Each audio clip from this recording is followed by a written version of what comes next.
In this new age of excessive regulation, how does an advisor deal with all the red tape and the new documents that need to be filled out, and also the changes that constantly come for those documents and the required questionnaires?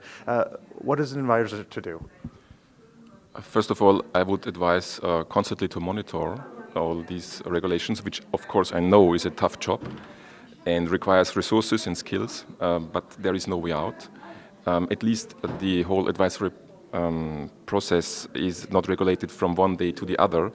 We usually have between 2, 3, sometimes even more years of time to adapt to the new regulation. So from a practical point of view, I would recommend advisors to get involved into the already decision procedures very early, to follow, to monitor the outcoming of the regulation, and then to use proactively the time of the implementation period instead of waiting till the last day and then be suddenly surprised that, oh, tomorrow I have to be compliant with the new regulation. Great.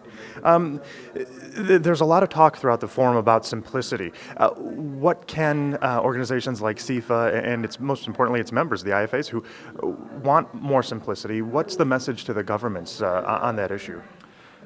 I think there are two messages. First of all, it is to come up with the daily practice to show those on the other side of the table what is the outcome or what would be the outcome of certain principles. And from my point of experience, I found that especially regulators and governments are highly interested in an input from the practice, from the daily routine.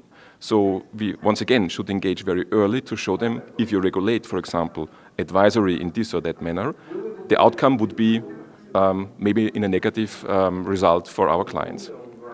And the second point, and I can't stress how much important it is, not only to complain, but to come up with a clear and workable solution. So not to expect the government, not to expect the regulator to evolve or to develop our solution, but if they are aware of the problem, then to say, and we have an idea of how to cope from the point of practitioners.